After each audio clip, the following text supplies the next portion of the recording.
Welcome to Kushmanda Education. Time to think about success. You can join us for different type of courses now.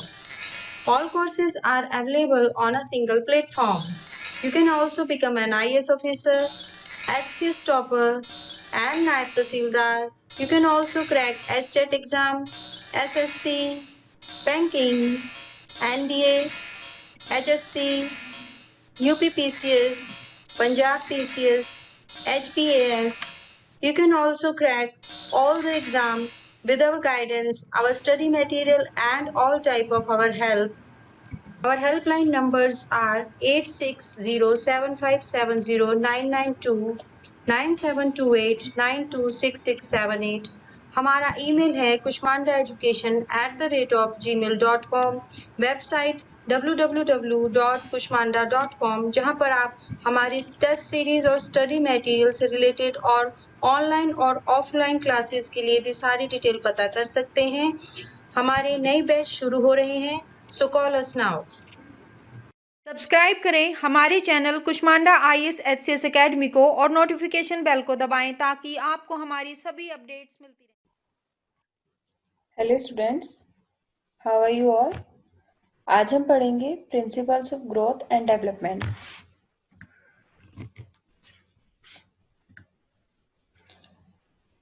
सबसे पहला जो principal है growth और development का वो है हमारा सिफेलोक्यूटल। सिफेलोक्यूटल का मतलब ये है कि सबसे पहले जो शरीर के ऊपरी हिस्से हैं उनका विकास पहले होता है और जो नीचे के हिस्से हैं उनका विकास बाद में होता है। जैसे आप देख रहे हैं कि इसमें जो एरो है वो सिर से नीचे की तरफ बनी हुई है और ये एक जो सेकंड पिक्चर है वो प्रॉक्सिमल डेवलपमेंट की है, वो उसकी है। फर्स्ट में क्या होता है कि जब बच्चा माँ के गर्भ में होता है तो सबसे पहले उसके सिर का ही विकास होता है, हाथ पैरों का विकास बाद में होता है।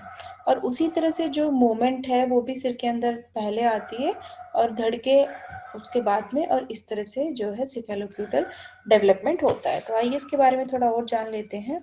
सिफेलोक्यूटल डेवलपमेंट क्या होता है कि जो ये प्रिंसिपल है ये डिस्क्राइब करता है कि जो डायरेक्शन है ग्रोथ और डेवलपमेंट की, यानी ग्रोथ और डेवलपमेंट की जो डायरेक्शन है वो इस प्रिंसिपल के थ्रू डिस्क्राइब की जाती है। नेक्स्ट है कि हेड रीजन स्टार्ट होते हैं पहले ग्रोथ करने और बाद के जितने भी अदर ऑर्गन्स होते हैं उनकी जो डेवलपिंग है वो बाद में स्टार्ट होती है। जो बच्चा होता है वो पहले अपने सिर के ऊपर कंट्रोल करना सीखता है और उसके बाद वो आर्म्स के ऊपर और सबसे बाद में वो लेग्स के ऊपर कंट्रोल करना सीखता है। आपने देखा भी होगा कि एक बहुत छोटा बच्चा जो है, जो कि अभी बैठ भी नहीं सकता है, वो अपने सिर को हिला डुला सकता है। ओके। और हाथ में कंट्रोल बच्चे के बाद में आता है, यानी हाथ से किसी चीज को पकड़ना, मतलब हाथ हिला तो सकता है लेकिन वो किसी चीज को बहुत छोटी एज में पकड़ नहीं पाता है। और उसके बाद आपने देखा होगा कि चलना जो है बच्चा बाद में सीखता है। तो इस तरह से सिफेलोक्यूटल में क्या होता है, पहले सिर का कंट्रोल करना, उसके बाद आर्म्स का और सबसे लास्ट में लेग्स का।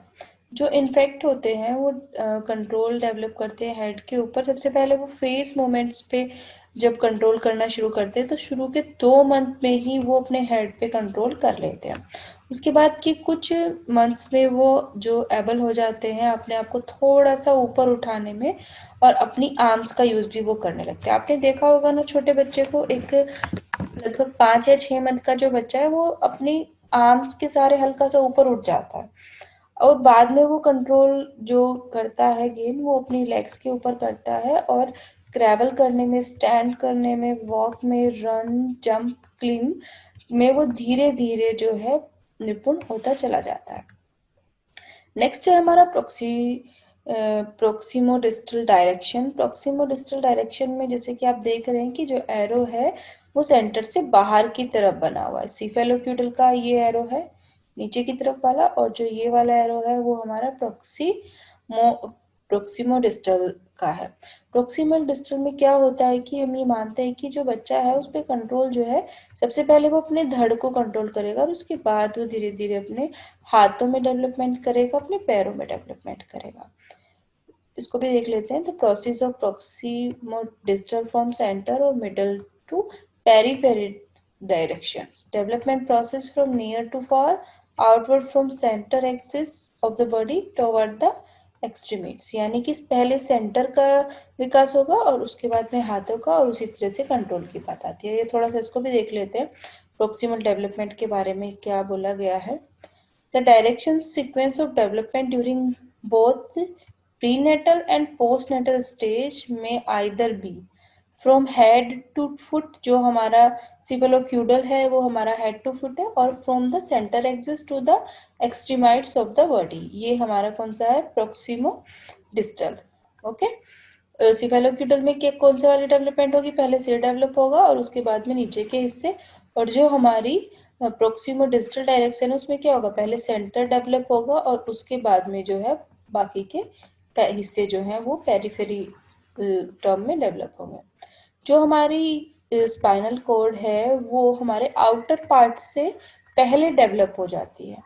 जो चाइल्ड की आर्म की डेवलपमेंट है वो उसके हाथों से, और हाथ जो है उसकी पैरों से पहले डेवलपमेंट हो जाते हैं। हाथ और पैरों की जो फिंगर है वो बाद में डेवलप होती है और टॉयज बाद में होते हैं।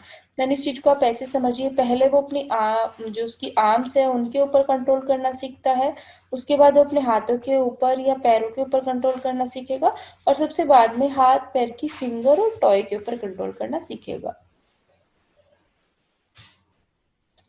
फिंगर्स और टॉय की जो मसल्स हैं वो फिजिकल डेवलपमेंट में सबसे लास्ट में डेवलप होती है। आपने ये चीज़ नोट भी की होगी कि बच्चा जो है किसी चीज़ को पकड़ना बहुत ही देर से सीखता है, अच्छे से किसी चीज़ को होल्ड करना काफ़ी टाइम के बाद सीखता है। नेक्स्ट है हमारा growth and development is a continuous process. Growth और डेवलपमेंट किस तरह की प्रोसेस है, एक कंटिन्यूअस प्रोसेस है। आपने भी देखा होगा कि जो माँ के वोम से बच्चा जो आता है बहुत छोटा होता है, धीरे धीरे वो बड़ा होता चला जाता है, और ये किस तरह की प्रोसेस है, कंटिन्यूअस है। ऐसा तो नहीं है ना कि बच्चा जो है एकदम से इतना बड़ा था और एकदम से वो वृद्ध हो गया, इस तरह की प्रोसेस नहीं है। और इस तरह भी नहीं होता है कि बच्चा पहले वयस्क था और बाद में वो छोटा बच्चा हो गया या वो एकदम से वृद्ध हो गया। तो किस तरह की प्रोसेस है, कंटिन्यूअस, यानी एक के बाद एक स्टेज आती है डेवलपमेंट की। नेक्स्ट हम इसके बारे में भी थोड़ा जान लेते हैं, जो कंटिन्यूअस प्रोसेस होती है। Growth and development is a continuous process from conception to death, यानी कि ग्रोथ और डेवलपमेंट किस तरह की प्रोसेस है, कंटिन्यूअस प्रोसेस है। एक स्टेज के बाद दूसरी स्टेज आएगी, और ये कब से शुरू हो जाती है, कंसेप्शन से, यानी जब भ्रूण जो है गर्भ में आ जाता है तब से लेके डेथ तक। Early years of life development consist of changes that lead the children to maturity, not only of body size and functioning but also of behavior। जो अर्ली ईयर्स होते हैं बच्चे की लाइफ के, उनमें डेवलपमेंट किस तरह से होता है, उसके फिजिकल बॉडी में भी, बॉडी के साइज में भी, फंक्शनिंग में भी, और उसके बिहेवियर में भी चेंज होता है। नेक्स्ट है मेच्योरिटी के बाद भी जो डेवलपमेंट है वो एंड नहीं हो जाता है। ग्रोथ जरूर रुक जाती है मेच्योरिटी के बाद, लेकिन डेवलपमेंट एंड नहीं होता है, और ये जो चेंज है वो कंटिन्यू होते हैं period of life knows as senescence of old age. मतलब ओल्ड एज तक जो है डेवलपमेंट होता रहता है किसी ना किसी चीज में। फिजिकल डेवलपमेंट जरूर रुक जाता है, लेकिन जो लर्निंग फेज है या जो एक्सपीरियंस है वो भी अभी भी जारी होता है हमारी ओल्ड एज तक। और ये जो चेंज हमारे होते हैं ये कंटिन्यू होते हैं जब तक कि आदमी की मृत्यु नहीं हो जाती और उसके जीवन का जो चक्र है या लाइफ सर्कल है वो पूरा नहीं हो जाता। नेक्स्ट हमारा आता है कि growth and development is orderly और सिक्वेंटल प्रोसेस, यानी ऑर्डरली कैसी, वही सेम बात इसमें बोली गई है, ऑर्डर में होती है। पहले बच्चा छोटा होगा, फिर बड़ा होगा, फिर और बड़ा होगा, और फिर सबसे बाद में वो वयस्क हो जाएगा, यानी उसका एक ऑर्डर है। इस ऑर्डर को हम चेंज नहीं कर सकते। ऐसा नहीं होगा कि बच्चा पहले 2 साल का हो गया, फिर 10 साल का हो गया, उसके बाद वो वापस से 8 साल का हो गया, इस तरह का नहीं होता है। एक सीक्वेंस है, एक ऑर्डर है। इसको भी हम थोड़ा सा समझ लेते हैं कि जो ऑर्डरली और सीक्वेंटल प्रोसेस है वो किस तरह से होती है। एवरी स्पीसीज, यानी हर स्पीसीज के अंदर जो जो कि एनिमल भी होता है, ह्यूमन भी होता है, सभी एक पैटर्न को फॉलो करते हैं डेवलपमेंट के लिए, और ये जो पैटर्न होता है उस जाति के सभी व्यक्तियों के लिए सेम होता है। नेक्स्ट है सोशल और बिहेवियर साइंटिस्ट जो है उन्होंने देखा कि जो डेवलपमेंट है as a relationship between organism और इन्वायरमेंट, वो एक कोलैबोरेशन और ट्रांजैक्शन के थ्रू चलता है। यानी क्या होता है, इन्वायरमेंट और ऑर्गेनिज्म के बीच में एक पैचअप होता है, कोलैबोरेशन होता है, और उसके थ्रू जो व्यक्ति है, उसको सोशल और बिहेवियर साइंटिस्ट ने इस बात को माना है कि इस तरह से उसका डेवलपमेंट होता है। नेक्स्ट हम बात करते हैं कि जो बच्चे होते हैं वो सभी डेवलपमेंट पैटर्न को फॉलो करते हैं एक स्टेज जो होती है उसमें, एक स्टेज से दूसरी स्टेज में। यानी कि हम एवरेजली कह सकते हैं कि एक 2 साल का बच्चा किस तरह का व्यवहार करेगा। हालांकि कोई लाइन नहीं खींची होती है बच्चे को एक स्टेज से दूसरे स्टेज में जाने में, हमें पता भी नहीं चलता कि कब वो एक स्टेज से दूसरी स्टेज में चला जाता है। लेकिन क्या होता है कि फिर भी हम डिफाइन कर पाते हैं ना कि एक 15 साल का बच्चे का बिहेव किस तरह से होगा एवरेजली। तो ये क्या है कि एक तरह का डेवलपमेंटल पैटर्न है, कुछ स्टेजेस है जो कि सभी बच्चे फॉलो करते हैं। कुछ एग्जाम्पल्स हैं जो इन्फेक्ट होते हैं, वो पहले बैठना सीखते हैं और बाद में वो चलना सीखते हैं। सर्कल को पहले वो सीख लेंगे बनाना और बाद में वो स्क्वायर को बनाना सीखेंगे, स्क्वायर। ओके, नेक्स्ट है हमारा influence by environment and genetic factor. ये बहुत ही इम्पोर्टेंट प्रिंसिपल हम कह सकते हैं। तो इनको आपको लर्न करना है और आपको पता होना चाहिए कि किस प्रिंसिपल में क्या कहा गया है। डेवलपमेंट जो है वो एनवायरमेंट और ग्रोथ फैक्टर्स दोनों से प्रभावित होती है या इन्फ्लुएंस होती है। Individual work with and affect their environment and in turn the environment work with the effect of them. यानी जब कोई व्यक्ति एनवायरमेंट के साथ काम करता है तो एनवायरमेंट भी उससे इफेक्ट होता है और व्यक्ति भी उस एनवायरमेंट से इफेक्ट होता है। Growth and development is A predictable. Growth और डेवलपमेंट के बारे में हम भविष्यवाणी भी कर सकते हैं। यानी वही बात है कि हम अगर कोई बच्चा 1 साल का है तो उसकी हाइट को देख के हम साइंटिफिकली बोल सकते हैं कि वो 5 साल का होने पे किस तरह की उसकी हाइट होगी, उसका बॉडी स्ट्रक्चर किस तरह का होगा, वो किस प्रोसेस से सीखेगा। यानी हम बच्चे के बारे में प्रिडिक्ट कर पाते हैं कि बच्चा हेल्थी होगा 1 साल के बच्चे को देख के, 2 साल के बच्चे को देख के। तो ग्रोथ और डेवलपमेंट के बारे में भविष्यवाणी की जा सकती है। नेक्स्ट है हमारा development process.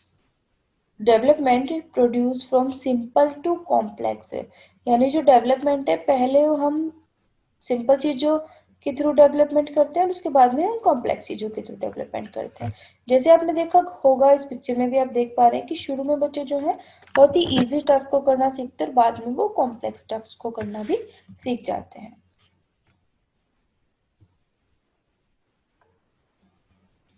Children using their simple to complex, किन किन चीज़ों में बच्चे सीखते हैं? अपने कॉग्निटिव और लैंग्वेज स्किल्स को रीजन एंड सॉल्व प्रॉब्लम्स के लिए वो सिंपल टू कॉम्प्लेक्स सीखते हैं। जैसे कि आपने देखा होगा शुरू शुरू में बच्चे 1-2 वर्ड से काम चला लेता है, सिंपल वर्ड उसने सीखे, लेकिन जब वो बड़ा हो जाता है, वयस्क हो जाता है, तो पूरा का पूरा वो सेंटेंस बोल पाता है, बहुत बड़े बड़े सेंटेंस यूज करना सीख लेता है। बच्चे जो है सबसे शुरू में जो है बड़ी थिंग्स को अपने दोनों हाथों या दोनों आर्म से पकड़ते हैं और बाद में वो उस चीज को एक सिंगल हैंड से पकड़ना भी सीख जाते हैं जैसे जैसे बड़े होते हैं। और जैसे वो छोटे छोटे जो ऑब्जेक्ट्स हैं उनको सिर्फ हाथ से पकड़ना भी सीख लेते हैं। लेकिन शुरू में क्या होता है, बच्चे जो है अपने दोनों हाथों से पकड़ते हैं और उसके बाद में वो एक हाथ से पकड़ना भी सीख जाते हैं। Children when able to hold pencil first start draw circle. जब बच्चे जो है पहले पेंसिल को पकड़ना सीखते हैं तो वे सर्कल को बनाते हैं। सर्कल कैसा इजी है। और बाद में क्या करते हैं, वो बाद में वो स्क्वायर या रेक्टेंगल भी बना लेते हैं और उसके बाद में वो कुछ लेटर्स या वर्ड्स को लिखना भी सीख जाते हैं। नेक्स्ट है हमारा, ये बहुत ही इंपॉर्टेंट है, certain stage of growth and development are more critical. जो डेवलपमेंट और ग्रोथ है उसकी कुछ स्टेजेस जो हैं वो ज़्यादा महत्वपूर्ण होती हैं। जैसे कि जब बच्चा माँ के गर्भ में होता है तो वो भी एक बहुत महत्वपूर्ण स्टेज है। अगर वहाँ पे उसको अच्छे से न्यूट्रिशन नहीं मिल पाता है या वो किसी चीज़ से इन्फेक्ट हो जाता है तो पूरी लाइफ उसको कोई ना कोई इन्फेक्शन या कोई ना कोई डिसीज होने की संभावना ज़्यादा हो जाती है। नेक्स्ट, अगर जैसे इस पिक्चर में आप देख पा रहे हैं कि बहुत छोटे बच्चे हैं, उनको सही से पोषण नहीं मिल पा रहा, तो उनकी ग्रोथ, उनका मानसिक विकास, सब चीज़ें इफेक्ट हो जाती हैं। और सेम इसी तरह से हम लैंग्वेज के बारे में भी कहते हैं कि जो लैंग्वेज का क्रिटिकल पीरियड होता है या महत्वपूर्ण उसकी जो अवस्था होती है वो लगभग 12 साल तक होती है। उसमें बच्चा ज़्यादा से ज़्यादा लैंग्वेज सीखता है। अगर उसके बाद हम किसी को कोई लैंग्वेज सिखाना चाहें तो वो बहुत मुश्किल से उस चीज़ को सीख पाएगा। नेक्स्ट है हमारा ग्रोथ इज अनइवन। ग्रोथ जो है वो कभी भी एक जैसी नहीं रहती है, यानी कभी जो ग्रोथ है बच्चा जल्दी ज़्यादा ग्रोथ कर रहा है, कभी वो धीमी गति से बढ़ रहा है। और साथ ही साथ इसको हम ऐसे भी समझ सकते हैं कि एक दो 8 साल के बच्चे हैं, एक की हाइट कम है और एक की हाइट ज़्यादा है, एक शरीर में पतला है और एक शरीर में मोटा है, और साथ ही साथ उनका जो मानसिक विकास भी होगा उसमें भी अंतर होगा, उनके व्यवहार में भी अंतर होगा। तो ये जरूरी नहीं है कि एक स्टेज के बच्चे हैं जो वो बिल्कुल उसी तरह से या सेम पैटर्न से ही ग्रोथ करेंगे।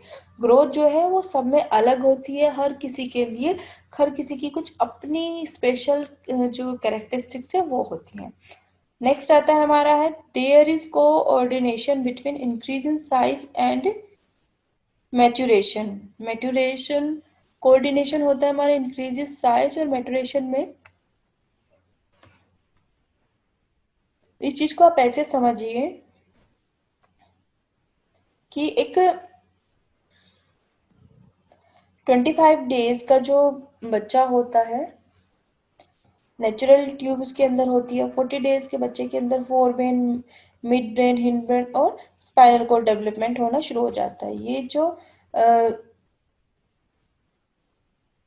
जो डेवलपमेंट है ये जब का है, जब बच्चा जो है माँ के गर्भ में होता है।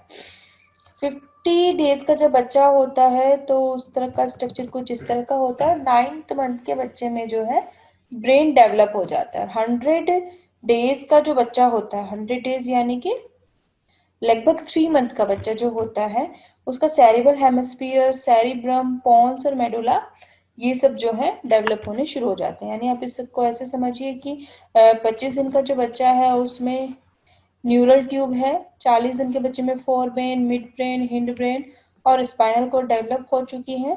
50 दिन का बच्चा कुछ इस तरह का दिखता है, और जो 100 दिन का बच्चा है उसके अंदर सेरिबल हेमिस्फीयर, सेरिब्रम, पॉन्स और मेडुला ये सब डेवलप हो जाती है। और एक जो 9th मंथ का बच्चा होता है माँ के गर्भ में, वो पूरी तरह से उसका जो ब्रेन है वो डेवलप हो जाता है। नेक्स्ट इसके बारे में हम कुछ जान लेते हैं। Maturation refer to the sequential characteristic of biological growth and development. जो मैच्यूरेशन है उसको हम क्या बोल सकते हैं कि बायोलॉजिकल ग्रोथ और डेवलपमेंट का एक सीक्वेंस में होने की जो विशेषता है वो हमारा क्या है, मैच्यूरेशन। बायोलॉजिकल चेंज जो है वो सिक्वेंटली और ऑर्डरली होते हैं और चिल्ड्रंस को नई एबिलिटीज देते हैं। Change in the brain and nervous system account largely for maturation. It and help children to improve in thinking and motor skill. जो ब्रेन और नर्वस सिस्टम का साइज में बड़ा होना होता है वो किस चीज के लिए होता है, मैच्यूरेशन के लिए होता है, और वो बच्चों को थिंकिंग और मोटर स्किल्स में बहुत ज्यादा हेल्प करता है। बच्चे जो है वो मैच्योर होने चाहिए एक सर्टेन पॉइंट को अचीव करने के लिए, जब उनके अंदर नए स्किल्स की प्रोग्रेस होती है। नेक्स्ट है हमारा प्रिंसिपल ऑफ इंडिविजुअल डिफरेंस, यानी हर व्यक्ति जो है या हर बच्चा जो है वो अपने आप में यूनिक है और उसकी अपने आप में कुछ अपनी भी विशेषताएं होती हैं। नेक्स्ट है हमारा इंडिविजुअल डिफरेंस के बारे में भी हम थोड़ा जान लेते हैं कि इसमें क्या होता है। The tempo of development is not even. जो डेवलपमेंट का टेम्पो है वो कभी भी एक जैसा नहीं होता है। इंडिविजुअल डिफरेंस जो होते हैं वो रेट ऑफ ग्रोथ में और डेवलपमेंट में देखने को मिलते हैं। बॉयज और गर्ल्स में जो है डिफरेंट डेवलपमेंट रेट्स होते हैं और उनका जो ईच पार्ट उनकी बॉडी का है उसका अपना प्रिंसिपल रेट ऑफ ग्रोथ होता है। डेवलपमेंट जो है वो कभी भी एक जैसा नहीं रहता है।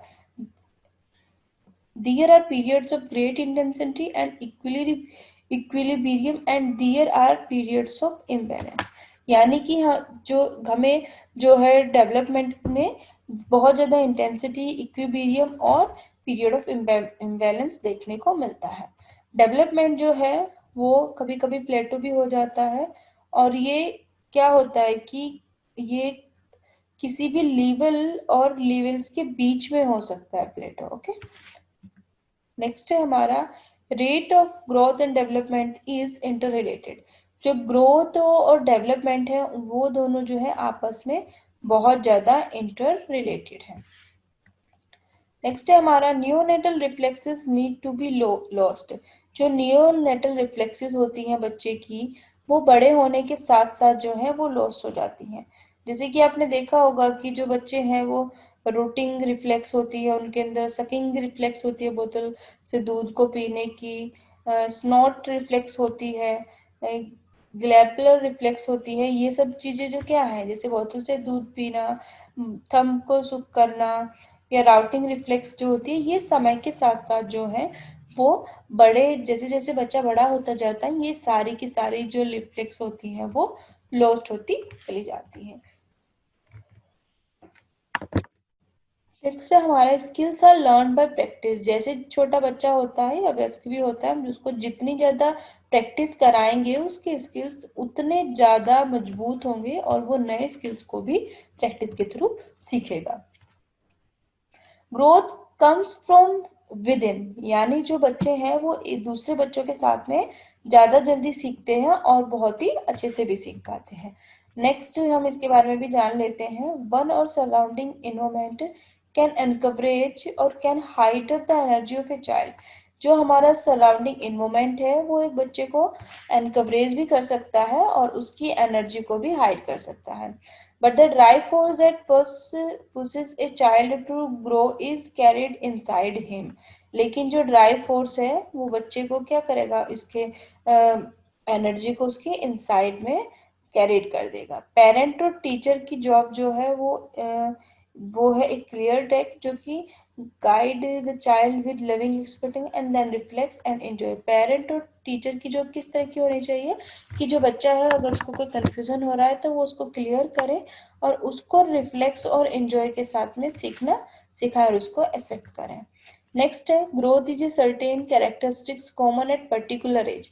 जैसे फिर भी हम लोग ये देखते हैं कि हर बच्चा जो है यूनिक होता है, सबकी जो ग्रोथ होती है वो अलग अलग होती है, लेकिन फिर भी एक एज के बच्चों में हमें समानताएं देखने को मिलती हैं।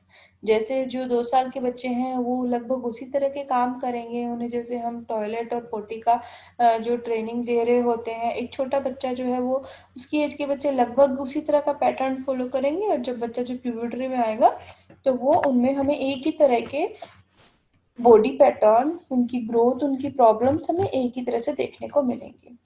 नेक्स्ट है हमारा process from general to specific. यानी किस तरह की प्रोसेस होती है जनरल से स्पेसिफिक। पहले जो बच्चे होते हैं वो जनरल चीजों को सीखते हैं और बाद में अपनी स्पेसिफिक एबिलिटीज को वो सीखते हैं। थोड़ा सा इसके बारे में भी जान लेते हैं। Developmental process from general to specific. Development की जो प्रोसेस होती है वो जनरल से स्पेसिफिक होती है और ये सभी एरिया में होती है डेवलपमेंट के। जनरल एक्टिविटीज जो है वो हमेशा स्पेसिफिक एक्टिविटी उसके बाद आती है। पहले जनरल एक्टिविटी करेगा जो इंसान है, उसके बाद स्पेसिफिक एक्टिविटी करेगा। इसको हम कुछ एग्जाम्पल के थ्रू भी समझ लेते हैं कि जो फीटस होता है वो पहले क्या करता है, पहले वो अपनी पूरी बॉडी को मूव करेगा, ओके, या पूरी बॉडी से एक्शन लेने में कैपेबल होगा और उसके बाद वो स्पेसिफिक रेस्पॉन्स करेगा। यानी जो पहले जो बच्चा है पूरी आर्म से वो किसी चीज को पकड़ने की कोशिश करेगा, लेकिन धीरे धीरे स्पेसिफिक एबिलिटी उसके अंदर आएगी या किसी चीज को पकड़ने की क्षमता उसके अंदर आएगी। Insects wave their arms randomly. They can make such specific responses reaching out from an object near them. पहले एक बच्चा क्या करेगा कि अपने पूरे धड़ को खिसकाएगा और उसके बाद अपनी आर्म से धीरे धीरे चल के या मतलब घसीट के थोड़ा, तब अपने ऑब्जेक्ट तक पहुंचेगा। तो आई होप कि आप लोगों को आज का सेशन अच्छा लगा होगा और आपने जो प्रिंसिपल्स हैं उनको बहुत अच्छे से समझ लिया होगा। आज के लिए बस इतना ही। हमारी टेस्ट सीरीज़, स्टडी मटेरियल या स्पेशल क्लासरूम कोर्स के लिए विजिट करें हमारी वेबसाइट kushmanda.com पर, या हमारे हेल्पलाइन नंबरों पर भी कॉल करके आप सारी डिटेल पता कर सकते हैं। So wait for our next video.